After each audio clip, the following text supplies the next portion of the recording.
There you are again. I'm sorry, man. It's normal guy again.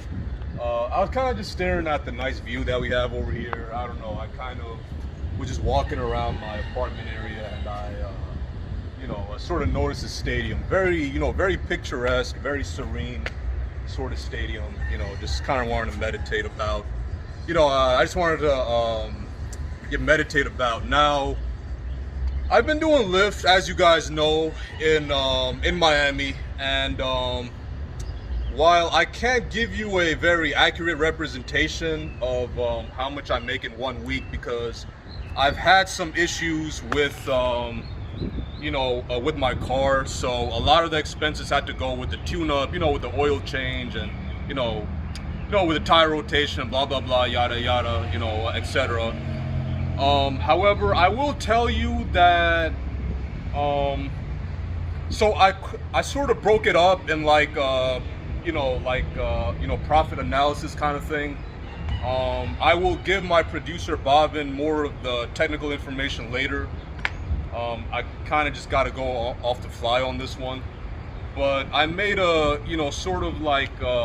profit analysis where the expense is gas, and then the income is whatever you make from the fares, and then you minus that out, and that's what you just take home. So off the rip, I think in Miami, and the cap for driving is like 12 hours, right? So Lyft only allows drivers up to 12 hours to drive, obviously for health reasons, psychological reasons, because being on the road, more than 12 hours, it can kind of just get to you, so one day I drove it was 12 hours, and I made around 186. Now, if you go to like a really cheap gas station in like North Miami, I can fill my tank up for about 37. So you do the math. 187 minus 186 minus 37. Around 156. So I'd give a ballpark of like, you can make 150 a day doing 12 hours of Lyft in Miami. Now, you get lucky sometimes, you might get customers that want to travel far, then the surge pricing. But on average, I would say you can make around 150 through 170 take home pay after gas doing Lyft in Miami. Now, would I say it's like a long-term career in Miami or any other city for that matter? Absolutely not. Because it's wreaking havoc on your car. It's wreaking havoc on your body. You're kind of just sitting in the car for like 12 hours. Not very ideal, not very ideal for your car.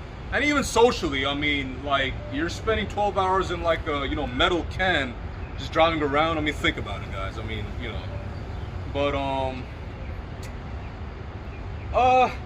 what I'm going to do next week, however, is I'll give you guys a more accurate representation. I will do the actual technical math every single day. I'm going to put in an Excel spreadsheet. This is how much I made in a day. This is how much gas I'm burning. And I will give you an accurate, weekly representation.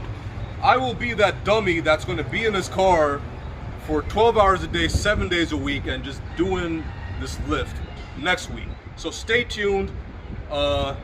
Normal guy, like, comment, subscribe, and share. And also check out my boys' a YouTube channel, To Be Entertained.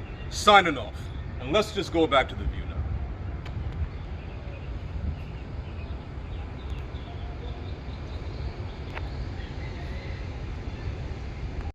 Alright, yeah, so now I'm going to talk to you guys about the pros and cons of doing Lyft out here.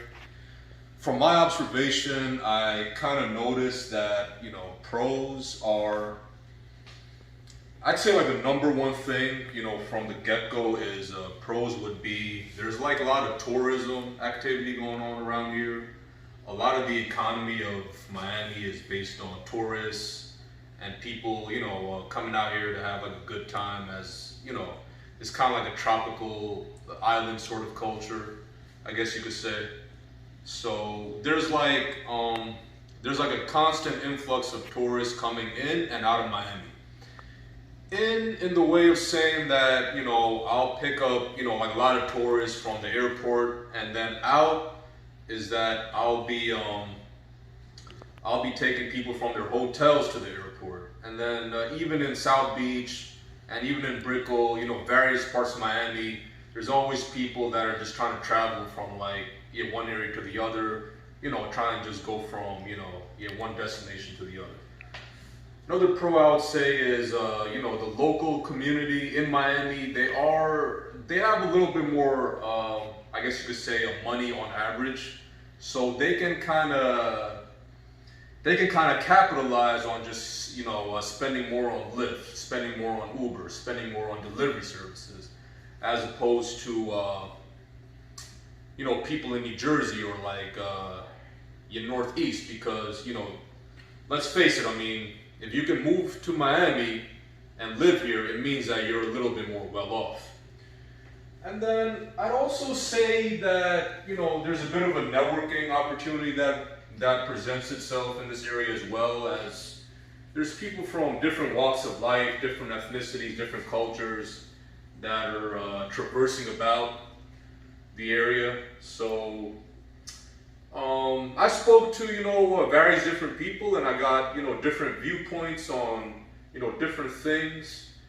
And you never know. I mean, you could always run into some guy that has some kind of money-making opportunity, legal of course, that can help you be in a better situation for yourself. Now, obviously, what comes up must come down, and I'll get into the cons of things, right?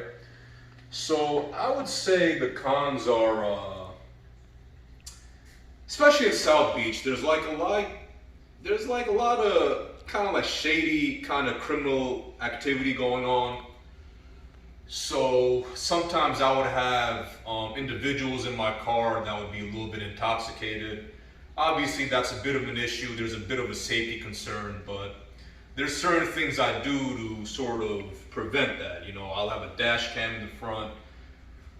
I have like a pepper spray device on my, you know, on my left driver's side pocket, just in case things go a little bit crazy. You know, so there's like a little bit of a shady element that, you know, that comes to mind.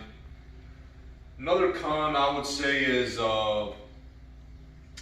and I said this in previous videos, I know, you know, but I digress.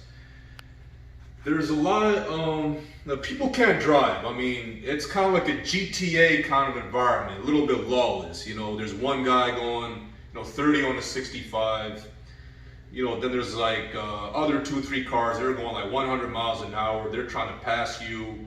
And I've honestly seen a car accident almost either every day or every other day when, you know, ever since I moved out here. So that's a con. You got to be really on your P's and Q's when you're driving out here. Let me see, another con that probably come to mind would be, you know, Lyft is, kind of like I guess you could say like a language, cultural barrier.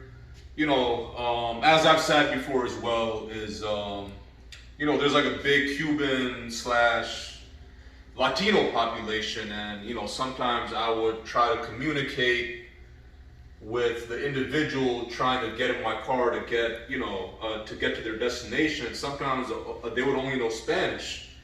And, you know, within Miami, you know, like the city limits, you're okay. But when you're out in the suburbs of Miami, you know, like the surrounding radius, you know, there's like a lot of immigrant, you know, Latino population that wouldn't know the language. And you run into problems because you don't know what they're saying, and you can't efficiently do your job as best as you can. And as a Lyft driver, you're trying to maximize your earnings, you're trying to maximize your potential. You know, your money is life in a way. So it's a bit of a restriction, you know, when it comes to their, you know, my thing, what I do is I try to use hand signals as much as possible. What little elementary Spanish I learned from my county college or like from my high school, I try to use that. I try my best, and as long as they get from point A to point B on time, I figure I did my job the right way. So there you have it, guys. That's the pros and cons of Lyft. Please like, comment, share this video, subscribe, and also check my friend's YouTube channel out. It's called To Be Entertained. And just stay tuned for more videos. I mean, I hope this kind of information and content is helping you guys out in a way. And I'm gonna be at it.